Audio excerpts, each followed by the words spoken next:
Shalom. Now we're going to talk about the independent personal pronoun. In Hebrew, there are 10 independent personal pronouns, which I like to call IPPs. There are 10, 5 singular and 5 plural. The independent personal pronoun are the words I, you masculine, you feminine, and he or she, or perhaps it, can refer to objects as well.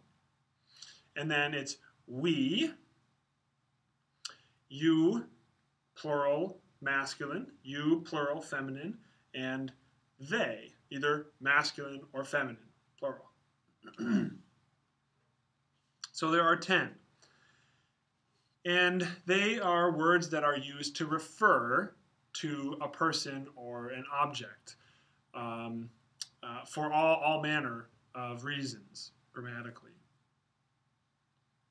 But the independent personal pronouns in Hebrew are absolutely fundamental to know, and to know very well, because the independent personal pronouns get contracted into much shorter forms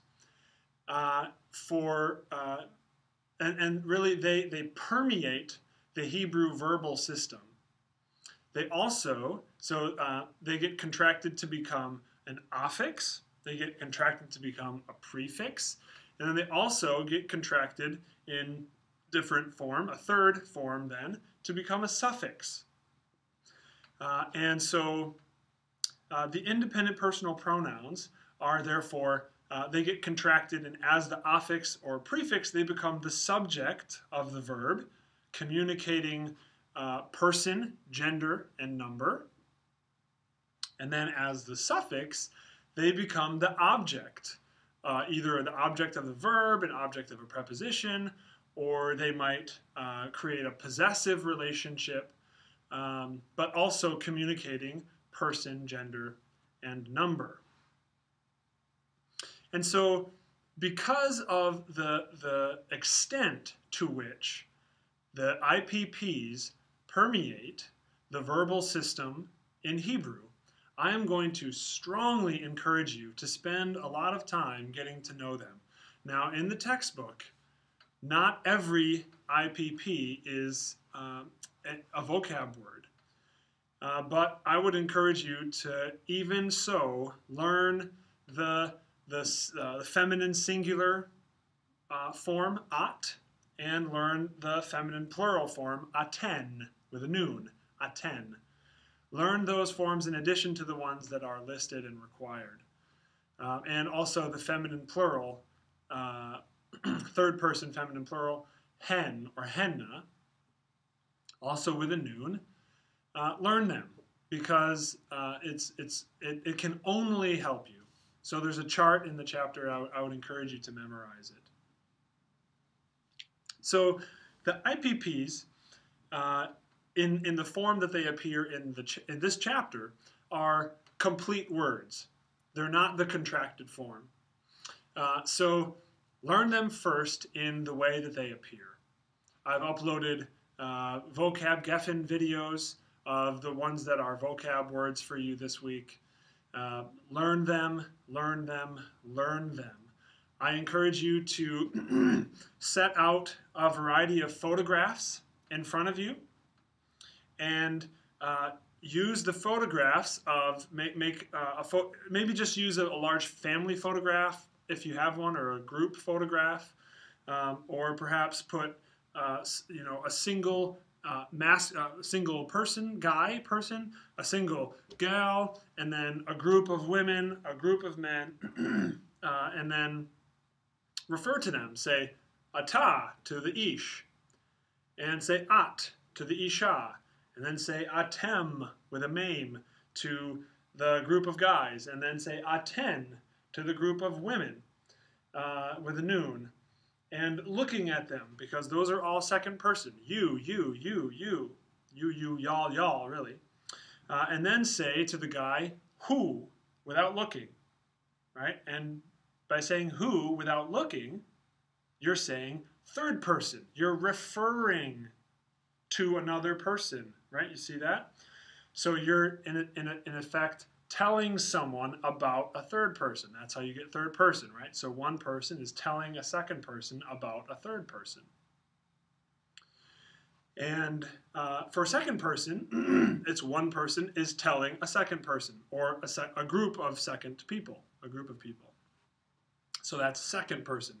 And first person, one person is telling themselves, ani, or anachnu. And so I encourage you to go through and just rehearse all of the pronouns using that format, whether it's a group picture or a variety of pictures, whatever. But the pictures make it real and help you to associate the Hebrew words with their concrete reference in actual reality, as opposed to referring in your mind, associating the Hebrew characters and vowels with English characters and vowels. In other words, associating Aleph, Tav, He with Y-O-U. Don't do that. Associate Ata with the single guy in a picture that you're looking at. The more you can get the IPPs really into your heart, into your just intuitive knowledge, the better off you'll be in the long run. Sometimes independent personal pronouns are used to refer to certain objects as demonstrative pronouns. The demonstrative pronoun is this and that, or these and those. Whether and the difference between this and that and these and those is basically the proximity between the speaker and that which is being referred to. So I would say, let's see, you can see this table. In English, it works the same way, right? This table. Table in Hebrew is shulhan. Shulhan. It's a masculine noun.